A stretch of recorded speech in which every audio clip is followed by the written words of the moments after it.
New Zealand is absolutely fucked.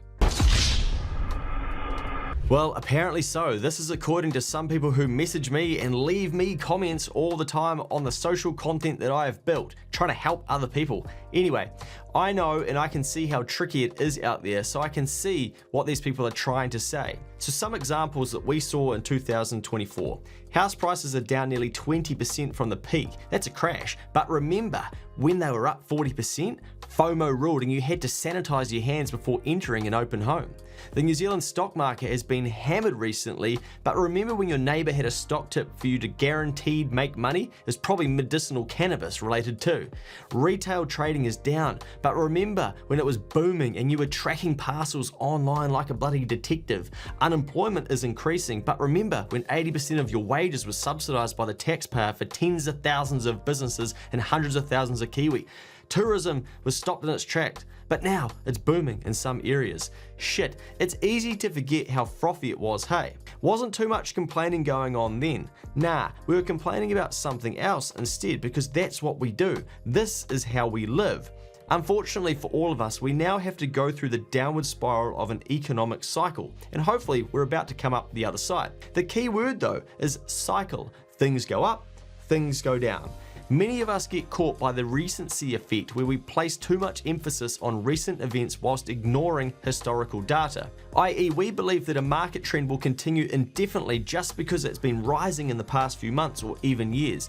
We almost expect it to be what we have become used to, but this is not how cycles work. There is always collateral damage and things happen that we don't like to see, but we will get through. We have before, and I am betting that we will again. So don't lose hope or give up on your goals. This is so important to remember, individually, in your household, with your families, and in your communities, and as a nation.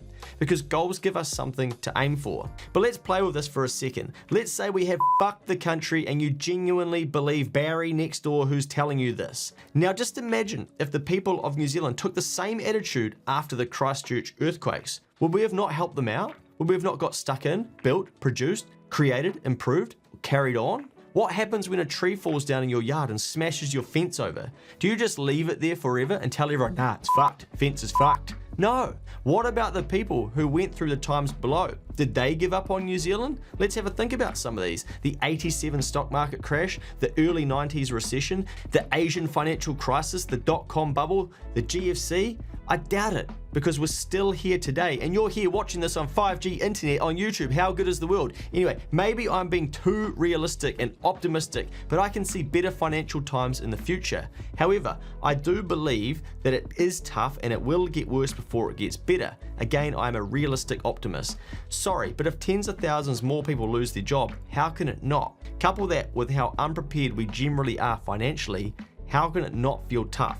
But we will get through. New Zealand is often cited as the 5th wealthiest country in the world according to the Credit Suisse Research Institute in their global wealth report that comes out every year. And you've probably never read it. I read that we were once 24th among the leading 100 economies of the world. Perhaps someone has your money and you have to go to them and you have to get it if you want it. Here's an example from a 19-year-old to really rub it in that it is possible. Hi Luke, have just surpassed $60,000 invested as of this month end. I'm 19 now and I'm well on the way to hit $100,000 by 21. This gives the snowball plenty of time to roll. Since listening to you, I've started a firewood business and started raising beef cattle. I would like to say thank you for the content you have put out, keeping my mind and actions clean and striving towards a better future for me and the country. We all live in a better country because of the work you continue to do. Thank you for changing my life. How does this 19-year-old do this if the country is so fucked? How does he see it so differently to these people leaving comments and filling up your brain that it's all done? Now just on this, I had people message me, oh well I don't have a farm, he's privileged, you don't understand, I don't have access to that. And you're still doing nothing with what you do have access to. So it doesn't matter what he's doing or what he does have access to if you're not going to take any action. Stop looking for reasons to be a victim and become more like this resourceful 19-year-old who's having a crack and showing you what is possible. It's time to tidy up your mindset, and you might tidy up your life if you tidy up your mindset. There is a quote on the wall as I walk into my office and I see it every day, and this is what it says. The state of your life is a reflection of the state of your mind. Think about that. Your mind is creating the world that you currently have. Let that sink in. If life isn't playing out for you as you would like it to, what are you going to do to fix it? You need to take the power back. What can you produce, create, or help with to make it better for yourself?